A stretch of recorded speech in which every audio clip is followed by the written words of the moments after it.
Muling yumanig ang Mindanao. Isang 7.4 magnitude na lindol ang tumama sa Davao Oriental. Pangatlo na ito sa loob lamang ng 2 linggo. Cebu, La Union at ngayon Davao. Parang may gustong iparating ang kalikasan at tila baga ito na ang sigaw ng isang bansang matagal nang binabalot ng kasalanan, katiwalian at kawalang puso sa pamumuno. Hindi ito basta simpleng natural na pangyayari. Sa pananaw ng marami, ang ganitong sunod-sunod na lindol ay paalala, hindi lang sa mga lider ng gobyerno, kundi sa buong sambayanan na may hangganan ang pasensya ng kalikasan at may kabayaran ang kasakiman ng tao. At kung titignan natin, bakit sa Mindanao ulit?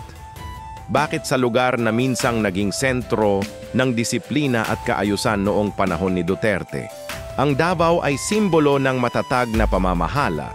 Ngunit ngayon, tila sinusubok ang pundasyon na itinayo ng dating administrasyon. Habang ginagapos ng politika at katiwalian ang bansa, mismong lupa na ang bumibigkas ng galit. Parang sinasabi ng kalikasan, bumalik kayo sa disiplina, bumalik kayo sa prinsipyo. Kung tutuusin, noong panahon ni Duterte, walang ganitong kalat na pangamba sa mga sakuna. Hindi dahil walang lindol, kundi dahil may tiwala ang mga tao, may lider na kumikilos agad, hindi nagdadahilan.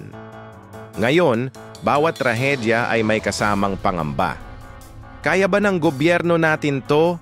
Sa bawat pagyanig may gising. At sa bawat nasirang bahay, may mensaheng gustong iparating na habang patuloy ang mga nasa kapangyarihan sa pagtatalo, ang ordinaryong Pilipino ang laging napipinsala.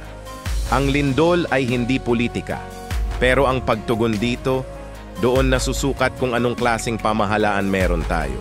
Ito rin ay babala, hindi lang sa pisikal na mundo, kundi sa espiritual. Kapag ang isang lipunan ay lumalayo sa katotohanan, sa disiplina at sa pagkakaisa, mismong kalikasan ang nagiging salamin ng kaguluhan ng tao. Hindi aksidente na sunod-sunod ito. May koneksyon sa kung ano ang lagay ng ating bansa ngayon. Sa dulo, ito ang dapat nating tandaan.